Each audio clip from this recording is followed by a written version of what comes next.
We are supposed to be bringing hope givers. Sometimes one of the things is that when believers don't understand what's happening, that's one of the tragic situations for that society and the community. We have to understand what's happening. Let's start from our home. Let's start from our church. At a home, sometimes when you go into a home, do you know who makes the decision in the house? A 3-year-old. It's like, where do we go today? You ask the 3-year-old, I want to go to a candy store. Okay? When you ask the 3-year-old, the parents will be so driving around, taking kids all over the place, and they're exhausted. Why? They're listening. Who's the gatekeeper? A 3-year-old. I use this example when I was doing internship in Missouri, and we live in a community.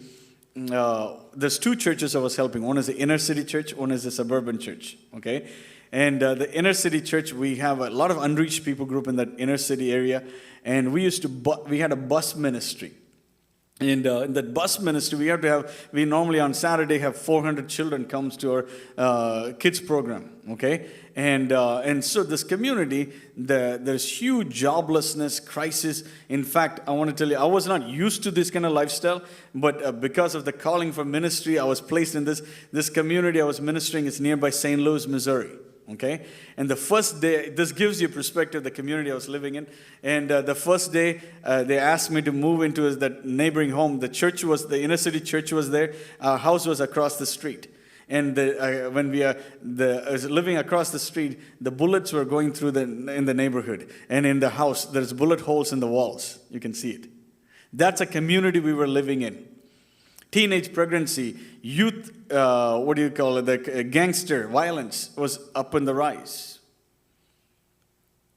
So in this community, we used to go door to door, invite families, and invite them to come and hear the Word of God and help them to grow in their understanding and teach them the Word of God. And one of these areas is that family values are so down to ground where there's no good values in this place. And there is so much fight and depression in this community. And I remember there are children I was surprised, even in the community, there are some children were so studious and so careful